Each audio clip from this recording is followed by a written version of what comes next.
Welcome to the Tara Talk podcast, a place for honest and open conversations to support you in living your best life from the inside out. Join me on this journey of self-discovery as we explore what it means to reach next level badassery and cut through the BS. So tune in, stay a while, and I promise I'll be right here alongside you as we figure this shit out together. Hey Maria, I am so excited to have you on today. Thank you so much for being here. Thank you for having me. It's so exciting. This is Maria Luque. She is a new friend of mine in Austin, and we have chatted so much over the past couple years on menopause and working with women of all ages and sizes. So Maria, introduce yourself to our audience and tell them who you are and what you do. Thank you, Tara. I am Maria Luque, as Tara said. To keep it really short, I am a mixture of a lot of things. I am a health science professor. I'm a fitness expert. I'm a mother. I'm a U.S. Air Force veteran. And I have a true passion for helping women transition through menopause in a very positive way. It's really been a organic development in how I got into this sphere. I've been in this for 11 years, more over a decade, since I had my dissertation topic that was quality of life and menopause and how physical activity improves that quality of life. And since then, it's just been such a whirlwind of excitement and learning with women. And my passion now is really to help women regain a little bit of that fun and explorative spirit during menopause rather than looking at it this dreadful thing. So that is what I do now. Okay, so let's take this down to like the most broad. If you were trying to tell a 10-year-old girl what menopause is, what would you tell them? Like, what is menopause? Well, actually, I have an 8-year-old daughter, and I explained it to her, and she seemed to understand it somewhat. So in the end, menopause is really the time when women's reproductive system starts changing. So instead of for the longest time, so what started at puberty kind of ends at menopause. So during puberty, we get our period, and that's when we start the fertile stage of being a woman. And menopause signals the end of that phase. So our eggs are exhausted, our ovaries are done, they want to retire. We stop having periods at some point in time. And then once that fully stops, then of course we can't have babies anymore, if that was what you wanted to do. That's at its pure simplest way to explain it. During the transition of being able to go through that transition, it is very different for everyone because there's no light switch that goes on and off. It can take a decade for some women to transition while their hormones and their ovaries kind of give their last bit of work. That's when all the symptoms start. And for a lot of women, they just don't know that they're going through it, which is why it's so incredibly hard and why a lot of women don't know that they are in menopause or going through menopause. So let's make this super educational to start then. What is the difference between, I'm sure people have heard these words kind of thrown around, premenopause, perimenopause, postmenopausal, like what actually is happening and what are those transitions actually like? That's a great question because I think there is a lot of confusion. So premenopause is really everything before menopause. It's just nothing, everything's normal, nothing's changed. Perimenopause is what most people refer to when they talk about menopause. It's that time where we're transitioning. The hormone levels, our estrogen is declining, so it's going up and down. It's more of a roller coaster. So rather than looking at it from a linear perspective or like a constantly decreasing perspective, look at perimenopause. I describe it as a roller coaster. It's just a constantly changing thing. And that is usually when women have most of their symptoms. Perimenopause ends 12 months after the last period, at which point that's menopause. Now, menopause itself is only a point in time and cannot be kind of said I'm in menopause now. No, if you hit that 12-month mark without a period, that's menopause, and then you're immediately post-menopause the rest of your life, which means after that 12-month period of no periods, you are postmenopausal, and that's forever. So, and I love the way you explain this. And I actually took Maria's course last year because I was so interested in it, because every woman at some point in their life will go through menopause. At some point in your life, everyone will go through this. And I feel like it's so taboo. It's so like not talked about. More people, I think, are talking about like the menstrual cycle. Even now in 2023, we had to wait this long to talk about our period we get every single month. But I think it's so valuable to have you on and just have, this conversation about menopause, because most people think of it as like this end of life. Oh my gosh, your life's over. I'm sure you smiled when I said that, because I'm sure you hear it a lot. So let's talk about, like, you keep talking about these symptoms. What are these symptoms like? And obviously they're different for everyone, but the symptoms that you can get through perimenopause, and then kind of what happens once you hit that menopause mark. And I want to just thank you for highlighting that. That's what I say as well. It isn't an optional period, right? It isn't an optional phase of life where women can opt out. Like, if you don't want to be a mother and you don't want to give birth, that's an option. You can, but menopause is not a thing. Like, you can't opt out of puberty. You can't opt out of menopause, those things. So, and it doesn't come with a specific age. I want to say that as well, because a lot of women feel like they don't have to worry about it until they're 50, because 50 is kind of like that magic number that's thrown out, because 52 is the average age of menopause.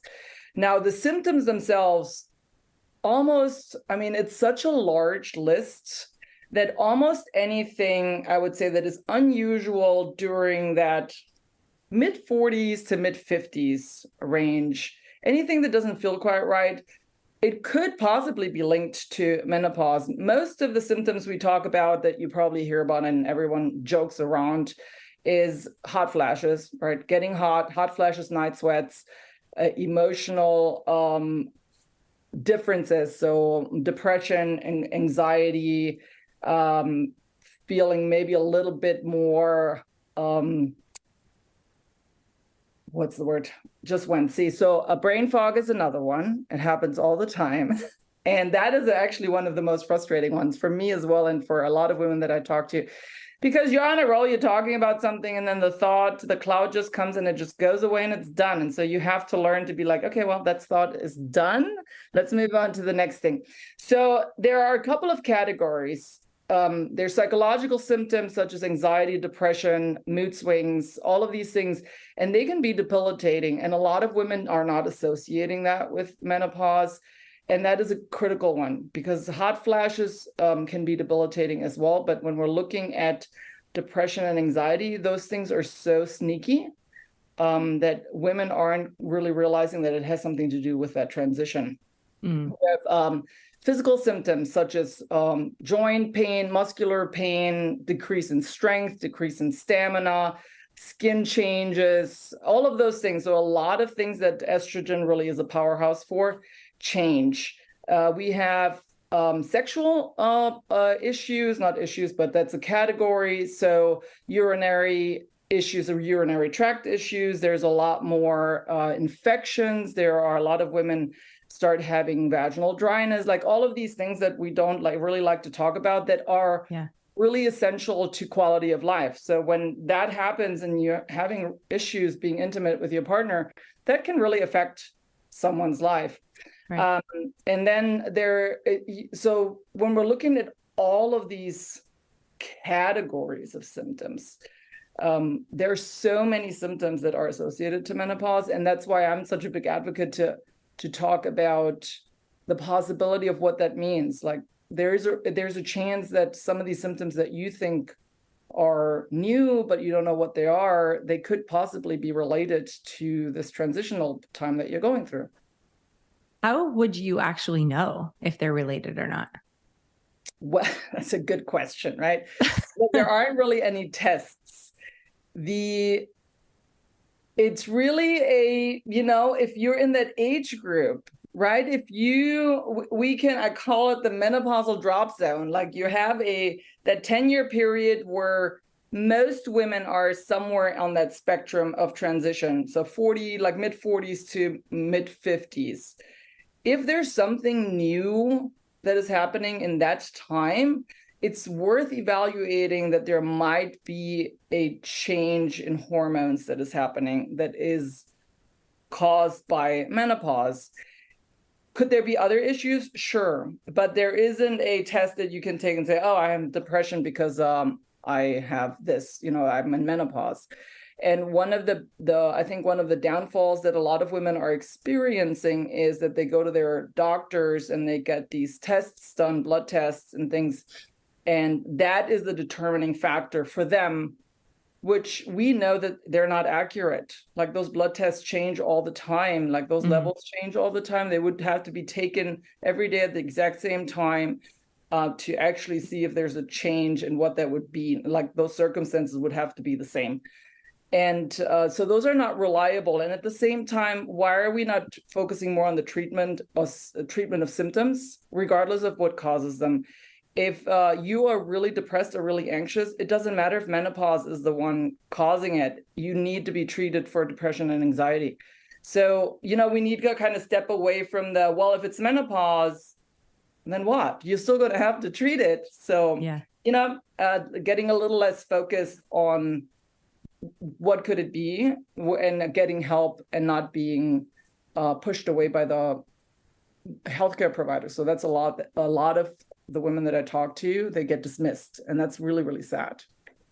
So when clients come up to you and they say that to you, because Dr. Maria does all the things, right? But she works with women in physical fitness, really. And then you're also a professor and you have a bunch of programs and do a lot of things. But if a client comes to you and says, I just got dismissed, or like, I can't figure out what is wrong, or how do I fix this? How do I kind of adapt through it?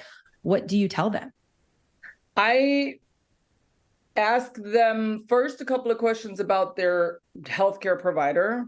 If there has been any other times where maybe they felt dismissed, because it's usually not just the menopause dismissal. Right. Secondly, how they've been dismissed. Like I had a client who went and she already didn't have a period for months at a time and was having hot flashes and all these things. It doesn't take a whiz to kind of just understand that maybe it could be menopause. She's right in there, 50, like all of the things. And the doctor took her blood and says, can't be menopause because your blood levels are right. And that to me is dangerous at that point, because I'm thinking just that kind of dismissal and just saying, never mind. So I ask, the North American Menopause Society has a good search database where you can plug in your zip code and it will give you names of and offices of doctors and healthcare providers, nurses that took that extra step in becoming menopause or they're menopause practitioners. So there are healthcare providers that took an extra course to learn about menopause. That's a good first start. And then there are some clients of mine in different places of the world that have great practitioners that then I try to refer or get their names from. So we need to build a network, just like what you would do, right? Us as fitness pros, referrals are most of our business most of the time, to where if you already have someone that has gone there, then that's the route I would go. Try to find someone else that actually listens to you. And when they truly find someone that acknowledges their experience, it is very, very powerful. I love that. And I will definitely link what Maria was talking about in the show notes as well to see if there's a provider near you. Now, as a fitness professional, I know you work with a lot of women on some of those symptoms, and we went over all of them, but can we kind of go through some of them that some people can work through on their own or with a coach? 100%. So one thing to remember when we talk about fitness in and during menopause is that the approach, in my perspective, needs to be a buffet approach. We need to have a slew of things that we want to try, because what works for body image stuff doesn't work for your hot flashes. So there are specific things that you would do that might help better. If you have anxiety, a more mindful exercise and yoga might be really beneficial for you. Or walking outside might be really beneficial for you. If you need to, for a metabolic perspective, high intensity exercises are really, really well. Strength training is at the core of all of it.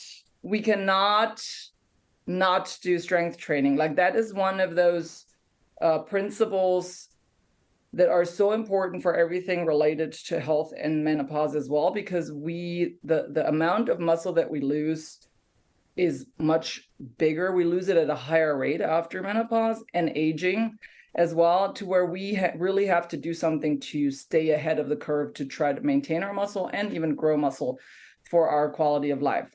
What you do to get that strength and to work those muscles, it can be a million different things, right? We don't have to go to the gym and do CrossFit workouts. We don't have to do, so that's where a coach really comes into play to try to figure out, to help you find what works for you.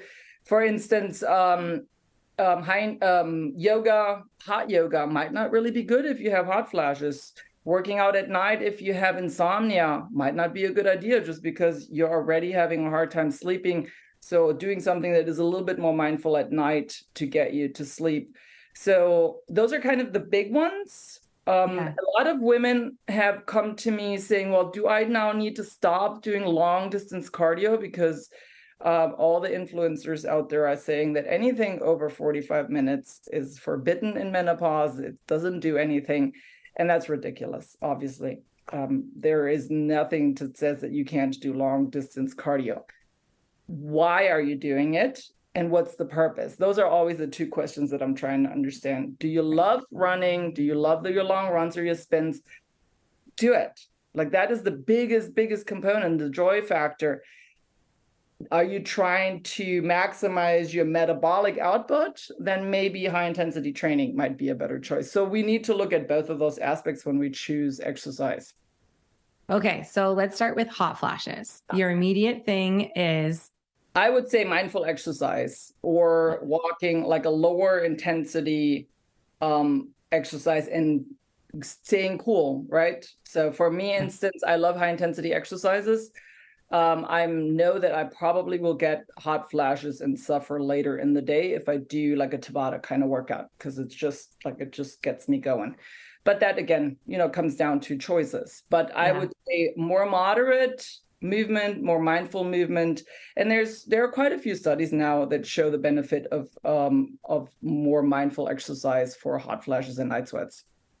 And it's funny you say that, because in one of our last conversations, you said you really enjoyed Tabata. You like HIIT kind of style workouts, but you know what it's going to do to you. And so I kind of relate that to like pizza is not going to make my belly feel great, but like I'm still going to eat it every once in a while because I enjoy it and I enjoy like what it does to me. Because when we look at like fitness and wellness, it's like, it's all about balance, right? And of course, we want to work with the symptoms that we are getting, but knowing your body well enough to know that like something may occur is still okay. Like having that in mind of just being kind of aware. I like to use this as like, it's data that you can take later on. Like Maria's still going to do her Tabata every once in a while, but she may not feel the best later on that day. You're absolutely right. And I think that's what it comes down to, that buffet approach that I was mentioning. Yeah. What is it that you're trying to accomplish with this type of movement that you're about to choose? Like, what is the top priority?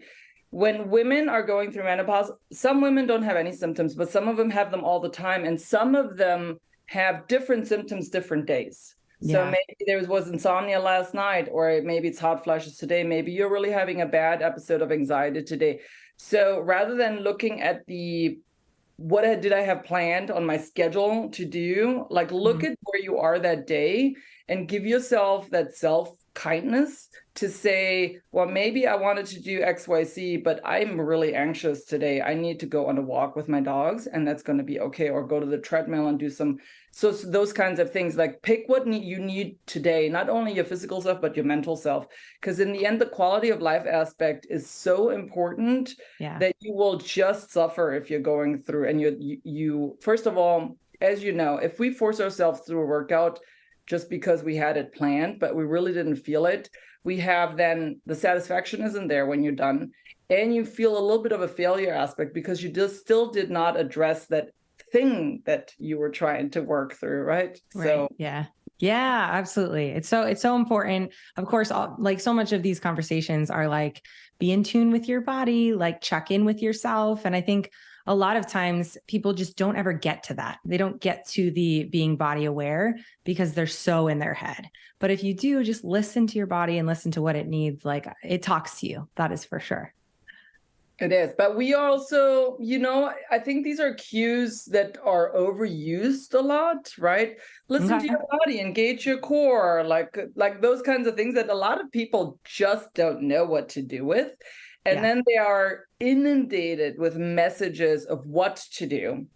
So it's very easy to drown out your personal assistant within yourself that says, hello, I know what you need to do. But meanwhile, influencer so-and-so and influencer so-and-so that have two different things that you should be doing that don't match up.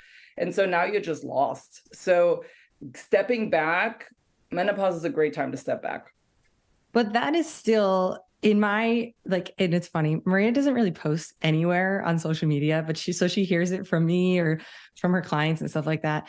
And of course, they're all saying, do this, but don't do this, but also do this, but do that. Like, it's all over the place. Right. Mm-hmm. And so I think like where I'm coming from in the like listening to your body is like, what does it actually need? Forget about what Susie said, what this person said, be in tune with it. And so if somebody was like, Maria, what does that mean? What does that mean to like listen to your body? What would you say to them? Well, I would say, do you, for instance, if someone says, I have a 98% of the clients that reach out to me that's the question. It's that I hear all these mixed messages. I don't know what to do with it. I need someone to just kind of tell me what I need to do. And I said, I can help you, guide you through the weeds. But in the end, we need to go back and figure out, for instance, you probably at the age that we are, right? I'm almost 50. Most of these women are in their late 40s, 50s. We have been around the block several times. We've done all the crazes. We've done all of the fitness and diet trends. When you look back, what helped you when you had a bad day? Like, is there something that helped you? That is where you have to go back to. Do you know a movement that really you had a lot of fun with? Doesn't have to be yesterday, but just let's look a little bit further back before social media and before all of that. That's so finding that, getting back in tune with what we know and what our experiences are, rather than telling other people, letting them tell us what we should be doing because it's a new thing. And it's really not new. Wait, I feel like this brings up a really great segue into them saying, well, I really liked what I looked like when I was 30. Mm-hmm. That worked for me. I looked so good. I just want to be in that body again. Like, how can I get there, Maria? That's what I want. You're telling me to figure out a move? No, I want that body on the beach banging. The time machine probably will work. But you're right. The body image issues in menopause are off the rail. It is a huge problem because as women, as we get older, not only as we get older, but as women, but especially as we get older, we're supposed to stay young. Yeah. And we're supposed to stay exactly the way we are, which usually meant not what you wanted to be, because we always are looking for that next thing, right? When you straighten out your hair, it's supposed to be curly. If you have a big butt, it's not supposed to be butt. If you have you're not supposed to have a waist, but sometimes maybe you're supposed to have a waist. Like, it's those things where the ideals have always changed. And in menopause, it's compounded by changes in body fat distribution. So a lot of women have more fat in the midsection, which is incredibly disturbing. I have it as well. Like, there's certain things that just change because your hormones are changing and you're adjusting. Some of it has to do with you just not being as active anymore as well, and life getting in the way. So a lot of the work that I do especially, so I have a coaching program called New Moves in Menopause, is unlearning some of these things that we have been taught, that we should believe, that if we just do what we used to do, then we get what we used to get. And a lot of the questions that I get are, well, Maria, I've always done XYZ. I knew that if I needed to lose 10 pounds, all I needed to do is, add a little bit more cardio, maybe eat a little cleaner, and then boom, 10 pounds were off. Now it just doesn't work anymore. I do double of what I used to do. And so they double down on their routine and their diets, and they make it worse because your body's a little bit at war with itself at this point, like just trying to figure out how to run without some of those essential things. And what we need to do is, again, step back and look at menopause. And I mentioned this before, it's not linear. The formulas that worked before don't work anymore. So although you plug in the same algorithms, it's like Instagram. The algorithm changes every day. Hey, Instagram. You always have to keep on adjusting your whatever you need to do. 3 posts yesterday, but today it's a reel and a whatever. And so they keep changing things. We need to figure out what changed for us. Because for me, it may have been this. For someone else, it may have been this. So again, the main part of menopause, I think right now, is for you to detach from all of that, the external factors, and try to find a way to navigate yourself through it. And then it takes coaches and, and a support system, family, friends, to really kind of figure out where this is. What do you want for the rest of we have another 30, 40 years after menopause to live. Like, you want to live in that struggle forever? So when do we stop grieving our bodies? Ooh, or grieving our past selves? What do you think about that? 100%. There's I think a mixture of both, because I think we tend to romanticize what our bodies looked like in the past.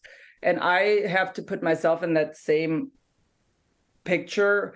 I always looked like, when I'm able to look at pictures from myself, 20 years ago, where I was probably at my leanest, I was at my most miserable. Yeah. And that is just being honest with yourself, where you can actually say, why do I feel like that's the body I wanted when it took me that to get there? And was I really happy and appreciative? At that point, I was like, look at me banging, Yeah. I wasn't. And most people really have that same, when you're really honest with yourself. Yeah.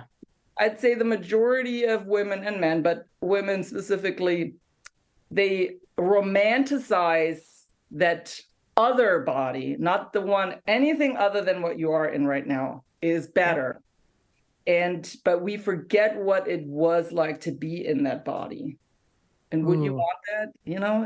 It's so good. It's so good because people can look at a photo or they can look at an experience and they're like, yeah, that was so awesome. And then I'll look back at a photo and I'll be like, yeah, and I was fighting with my shitty ex-boyfriend, or I felt like shit, or my mood was swinging all over the place. Like, that is so important for you to know, for everyone to note, is when you're looking back at a photo, like, actually really figure out what was going on in your mind and your body when you looked that certain way.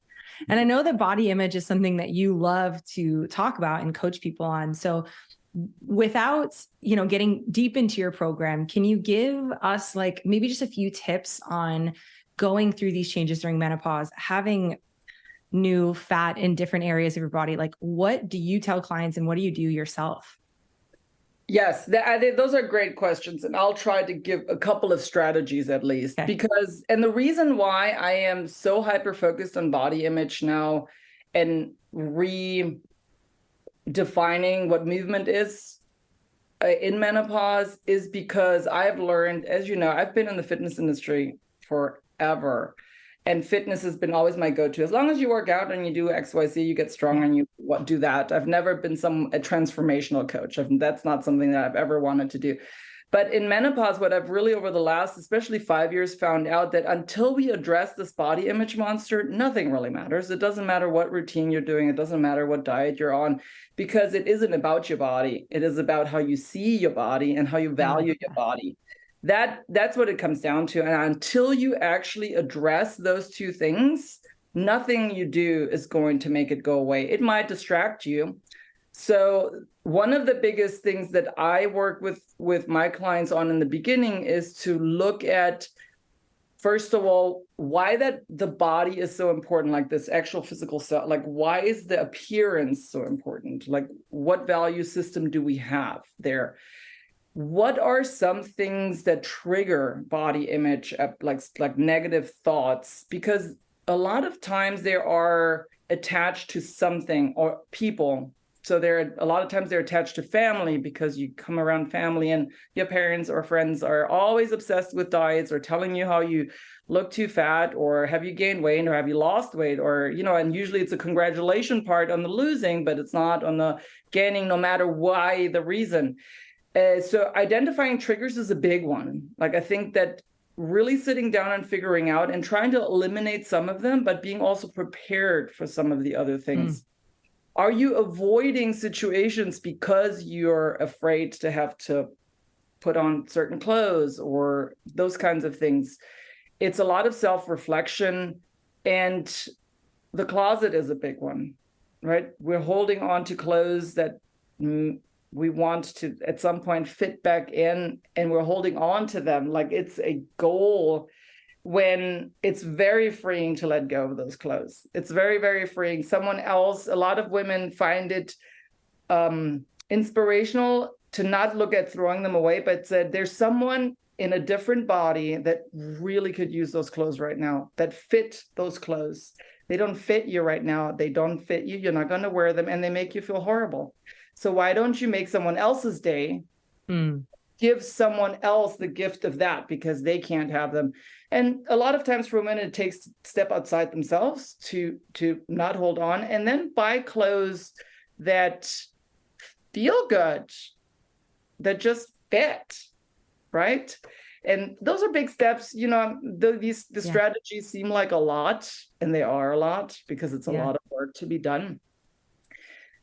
But I dare to say that until you address some of these things and you acknowledge the body image component of how you feel, you are just going to chase that next fitness routine, and you're going to chase that next other thing. That said, strength training is incredibly powerful for body image. So if you're looking for strategies to feel better, strength training is the one magic bullet that really, really makes a difference. And that's why I'm such a huge advocate of it. But how do we get that in there? And I'm sure you encounter that a lot, of people that just don't know where to start. They're afraid of weights. How do you get them into the weight training and strength training? And how do we redefine what strength training means? Oh, so good. Let's go back, because I love the closet thing. First of all, I think the first thing that came out for me was these clothes don't fit me anymore. So how can I help someone else? Women just in general love to give. They want to give to their children, to their friends, to their family, to everyone else. So for you to bring this other point of view into it on how can I help someone else with the clothing that I can't wear anymore is so brilliant. Like, I love that. I hope you guys take it. And it's so great, because you're helping someone else. And also, I really just like to say that, like, your clothes shouldn't fit you. You should fit your clothes. And so if that means going to get a new pair of jeans, if that means going up in a size, or thrifting, or sharing with friends or family, that is such a great aspect to be able to, even share the clothes with friends and be like, oh, I'm in this phase and I can help you, and we can help each other. And really, like, as women, we do want to help. We give. It's really hard to receive. And so that was super valuable. I appreciate that.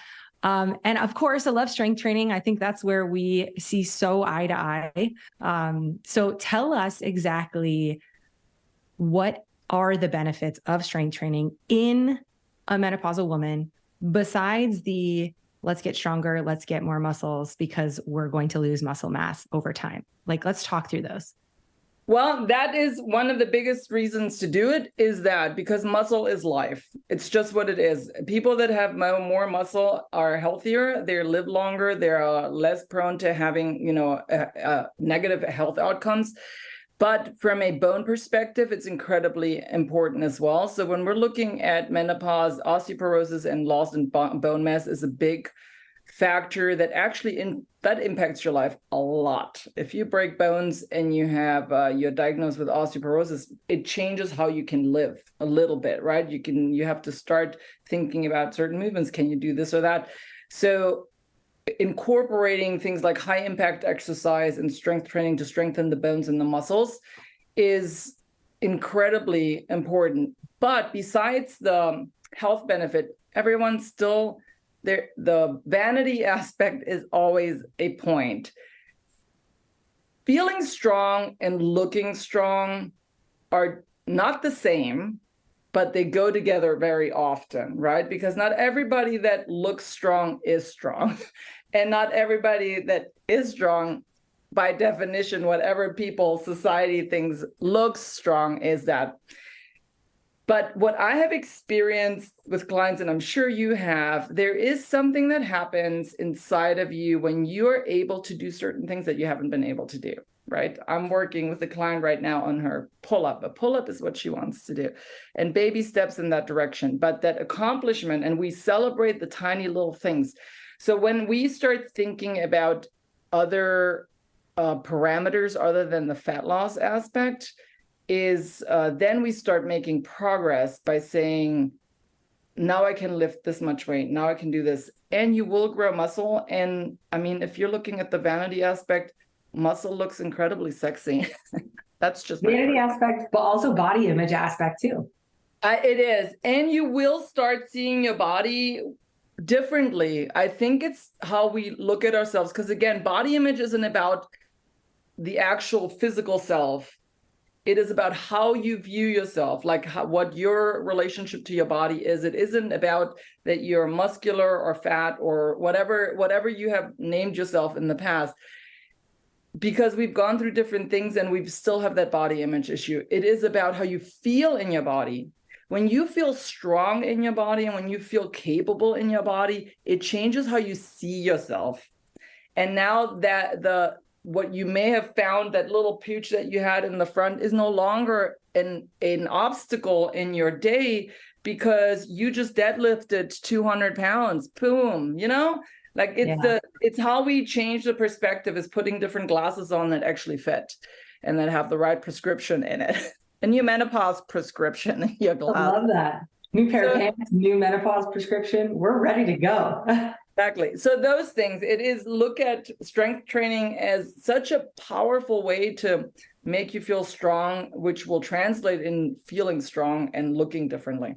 Yes. Love that. I mean, strength training is so cool. When it changes your mindset and other aspects, like I like to look at it as like the catalyst to so many other things, right? Your relationship, your career. You just like believe in yourself more because you're like, if I can lift this off the ground, if I can pick this up, like I am a badass in so many other ways. So strength training obviously is king, queen, I like to call it.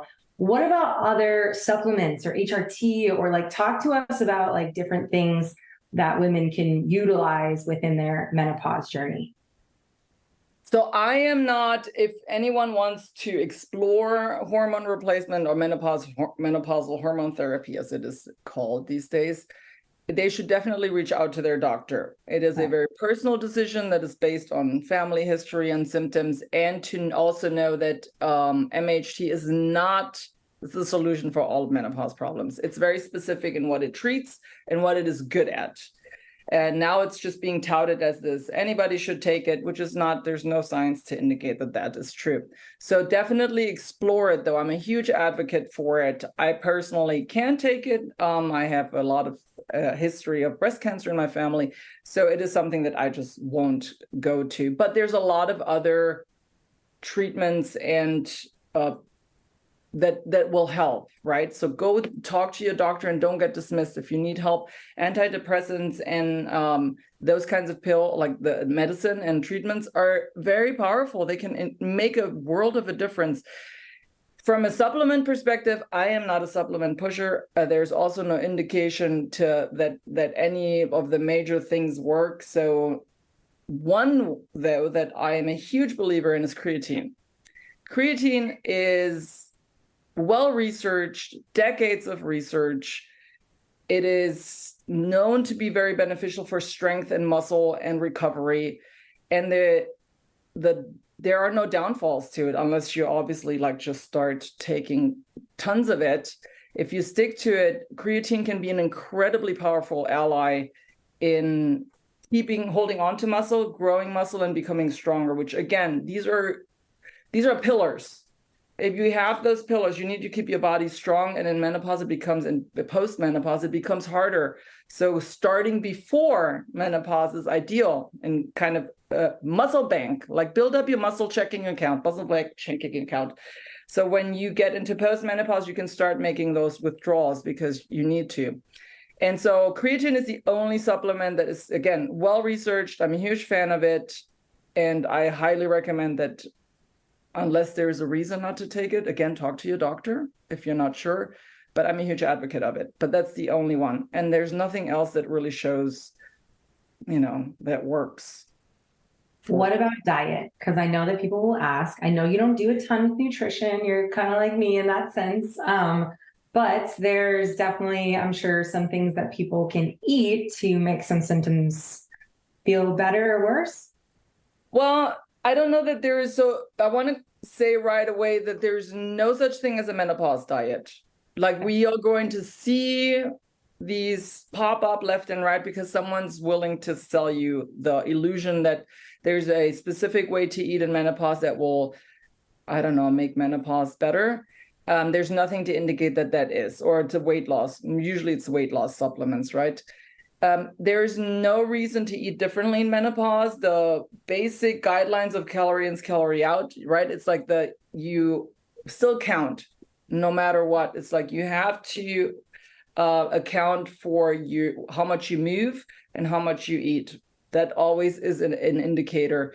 And in menopause, there's a lot of, I have a series on my website I call a menopause menu, and I just explore different like mushrooms, like lion's mane mushrooms and berries and certain things that have shown to just maybe be beneficial for brain function or for hot flashes or things like that. But there isn't anything out there where it's just like where you can say, if you take 3 of these a day, you won't have any hot flashes. Or if you have 5 a day.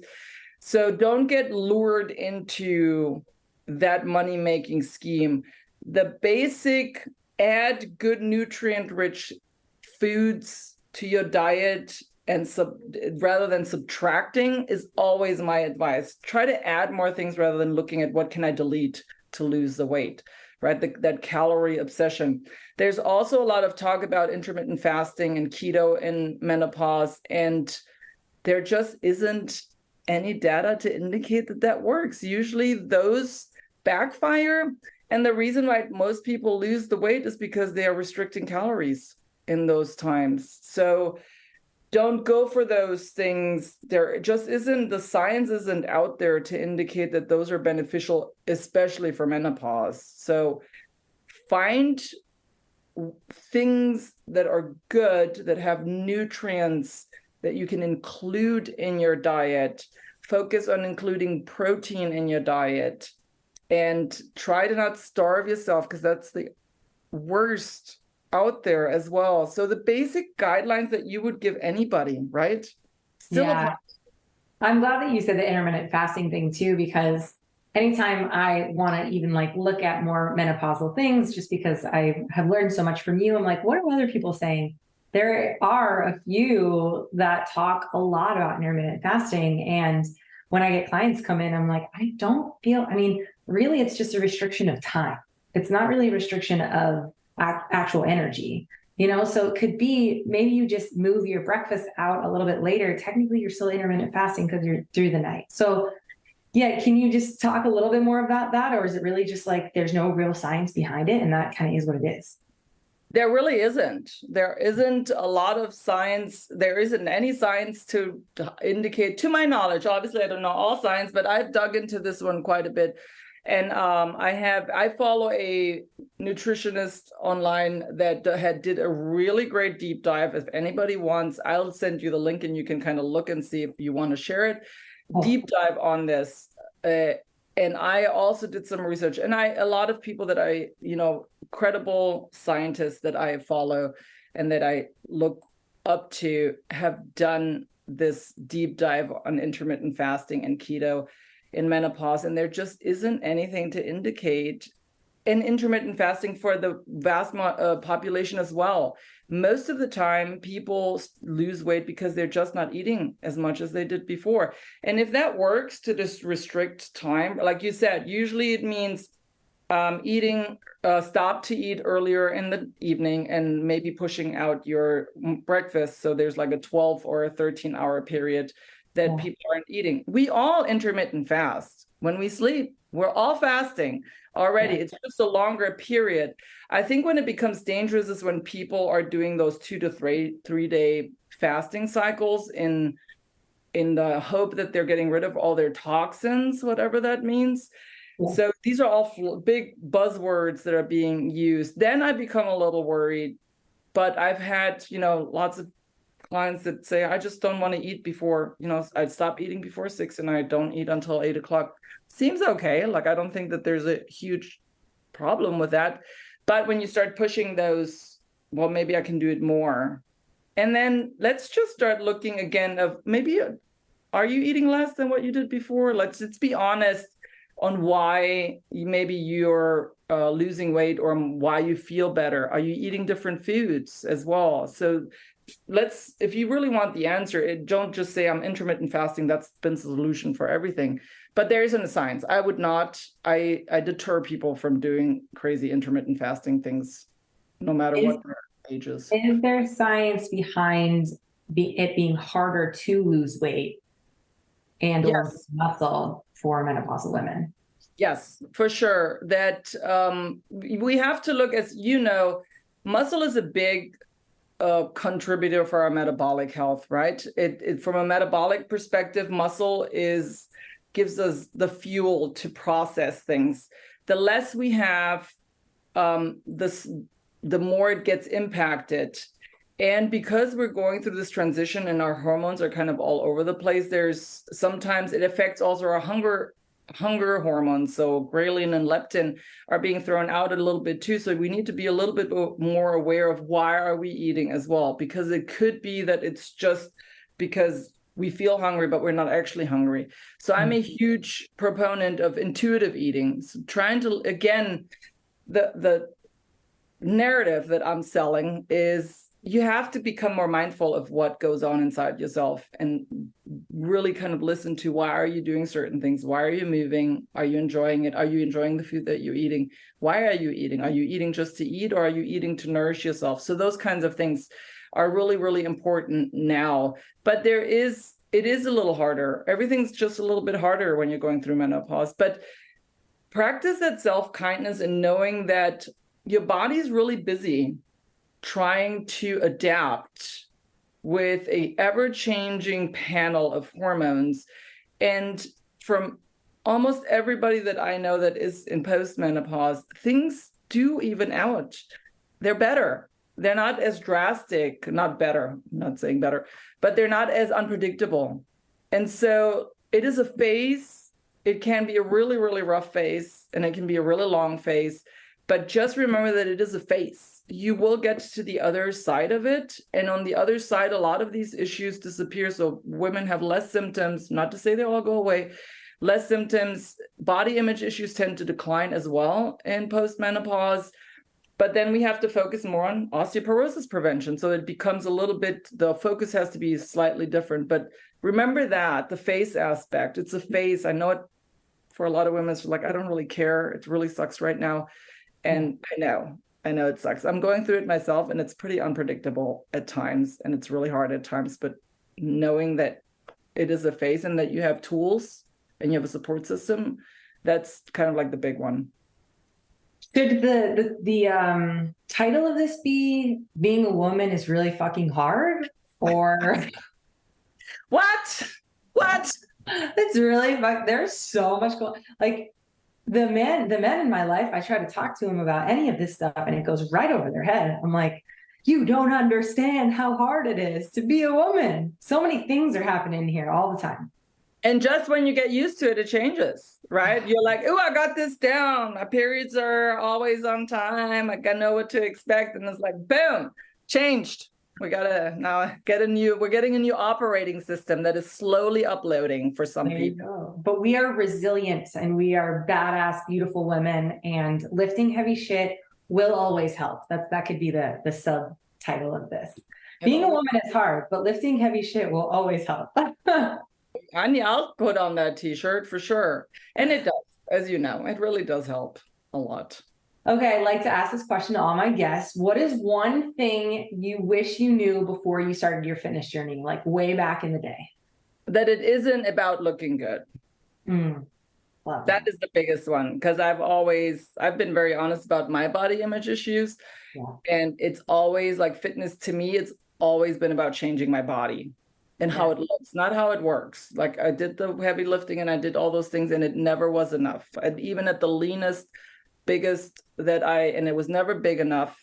Like you lose focus of who you are when you're solely focused on continuously changing little things about your body. That I wish I knew. And just looking at celebrating those milestones of, wow, I achieved that. Ooh, look at what my body did today. Those kinds of things. What are you most proud of recently, an achievement you have? That's a good one. Well, I just finished my New Moves coaching program. I'm super proud. It's kind of like my baby that has been coming for a really long time. So I'm really, really excited for it to launch and open up in its new form. I have made a lot of changes to my initial coaching program. So that is really big. But the proudest moment, or the biggest accomplishment my body has done is my daughter. Like that's pretty wondrous. So I always look back at that. Anytime that I doubt or have those body image movements, I'm like, it grew a human. I'm okay. I think it did what it needed to do. Yes. Okay. So where can people find out more information on your new program, and where can people follow you and reach out to you? So my website, fitnessinmenopause.com, is always the best place to start. You can sign up for my newsletter. You can find out about my New Moves coaching program. You can get on the wait list for it. It is open now. It'll be limited. I'll only let a few people into this coaching program. So if you're interested, you can just sign up for the wait list. And of course, I'm on Instagram, not as out there as you are, but at Dr. Maria Luque, so Dr. Maria Luque. And I do have a new handle, New Moves in Menopause, on Instagram as well. So if you wanted to know what's happening on the coaching side, brand new. So it'd be great. Amazing. Congratulations. These are all huge accomplishments. I love it so much. Also, what a name to be just like Google fitness menopause. That is literally her website, fitnessinmenopause.com. Maria, Dr. Maria, thank you so much for being here. I so appreciate it. All of the audience is going to love this. They're going to learn so much and have so many takeaways from it. So I appreciate you for being here, and thank you. Thank you. Thank you for having me. Anytime. Of course. See you. Thanks for coming to this Tara Talk. I hope you're taking something away from this episode, and if so, I would love to hear about it. You can connect with me at The Tara Talk and at Tara LaFerrara on Instagram. A few ways you can help support the show and help spread the word. You can share it on Instagram, tag at The Tara Talk and at Tara LaFerrara. Send an episode to a friend, and please leave a review if the show is resonating with you. It takes just a few minutes, and it means so much to help this show grow, and it helps me to continue to bring on badass guests for all of us to learn and grow from. I am so happy you're here and excited to be on this journey with you. Until next time, be a badass with a good ass.